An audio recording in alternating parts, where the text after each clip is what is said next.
Hello and welcome to Sovereign RPG. I am Sovereign and today we are back in Infinite Lagrange. And today I'm going to be bringing you my tier list for the frigates, which are the best ones, which are the must-haves, which ones have a use, which ones you do not bother with. Make sure to like the video if you do enjoy my content, and let's get right into the actual tier list. Now, first up, we do have the Carillion. Now, this comes as a start as a recon ship. While it doesn't have too much of an offensive capability or a defensive capability, you'll never use it in fleets, actually attacking or defending. It does have a use to get to the trade stations and to actually go out and explore if you do get it early. Has very fast warp times and very fast cruise speeds.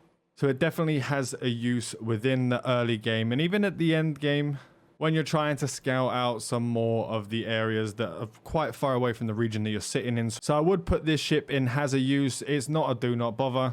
I did use this quite a lot in the early game. I unlocked it very early. I was using it to scout out some of the Russian Federation's areas, and it was quite useful. Now, next up, we have the FG-300. This is your standard frigate. The frigate everyone gets at the beginning of the game is the frigate that everyone uses at the beginning. Now, while this ship sort of slows down towards the mid-game and you won't really use it as much, especially if you get things like the Ruby, the Reliat, the Zeno Stinger, those sort of ships, it definitely has a use for its armored variant. Now, I used the armored variant right up until the end game. I was using them in the front line to take a lot of the DPS while my Chimeras, my Callistos and my Casses were just smashing the ever-loving hell out of enemies. The FG-300 armored variant was actually taking a lot of damage before everyone else, and they were used as throwaway ships. I definitely found them useful. I will definitely be sticking this in has a use, but only for the FG-300 armored variant, not any of the other variants. They're all trash, just the armored variant itself. Next up, we're just going to go with the Ruby. Now, I use this ship a lot. I love this ship. This ship is absolutely ridiculously amazing. Used it right up until the end game. A lot of people will say that it's not very useful because it's not an energy weapon ship, but this ship does massive amounts of damage, especially if it's left free to fire with your tanks in the front and you're hitting cruisers with this thing. You'll be doing big boy damage. It is definitely a must-have and a must-level if you do get your hands on this ship. Next up, we have the Reliat. Now, the Reliat, during the betas, was a very well-loved ship. It was nerfed the absolute shit out of after the beta, and there were definitely better options for you.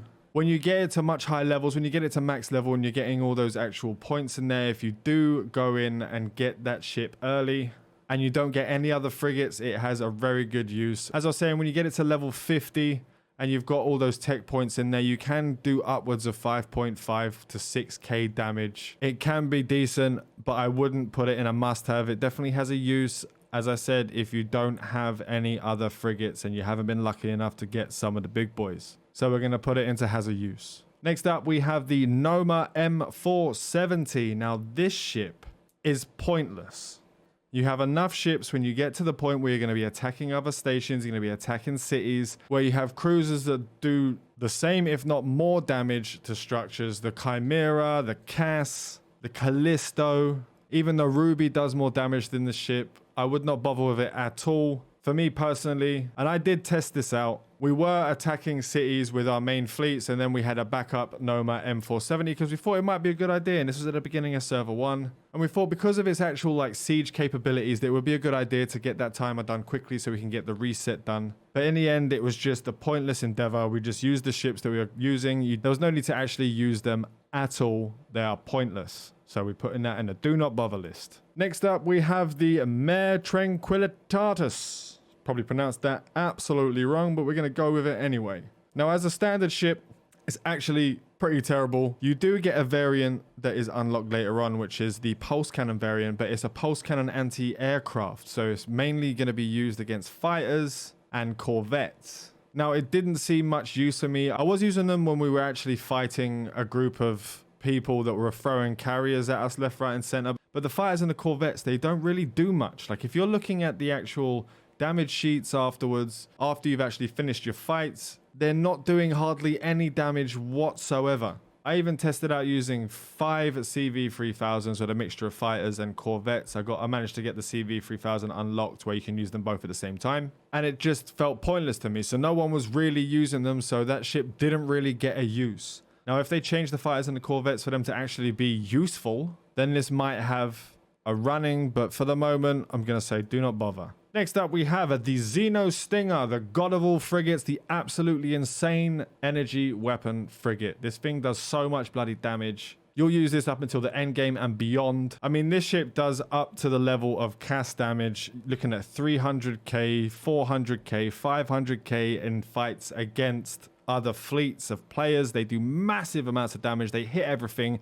and they're really hard to hit. Their evade is very high. The only reason I know that is because I actually tested a fleet of only Zeno Stingers against a fleet of Cass, and the Cass were unable to hit them as much. Like, I was doing way more damage to the Cass than they were being able to do to me. It's an insane ship. If you're ever lucky enough to get this, then you are golden. It's a beautiful ship, and it looks fantastic as well.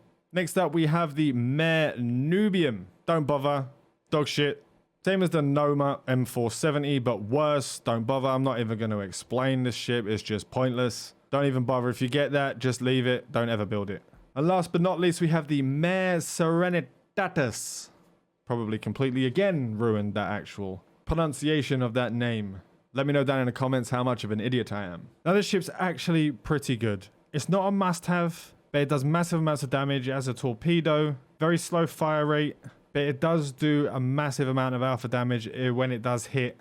So it's good to have these in a secondary. If you don't have your rubies, if you don't have your Zeno Stingers, it's definitely a ship that you're going to want to have. It will be a must-have if this is the only one you have and you're using your frigates and destroyers in the early game. I wouldn't really go much past mid-game, personally. Not like the ruby and the Zeno Stinger would. But it definitely has its uses up until that point. So there we have it. The Amer Tranquilitatus goes into the has a use pile. Remember, guys, that all of this is just my opinion through my testing, through my gameplay. You might have different experiences with these ships, so please let me know down below if you did have a difference. I'm always happy to be told that I'm wrong. I'm always happy for people to point out something that I may have missed while playing the game, especially since I may not have given some of the ships enough time to actually level up and be given enough tech points to make them viable. Who knows? So let me know down below. And that's all we have for today's Infinite Lagrange video. We will be doing the tier list for the destroyers next, then we'll go into the cruisers, then the pointless 2 battle cruiser and carriers. So make sure to sub if you want to see those videos. Fly safe and avoid local chat scams.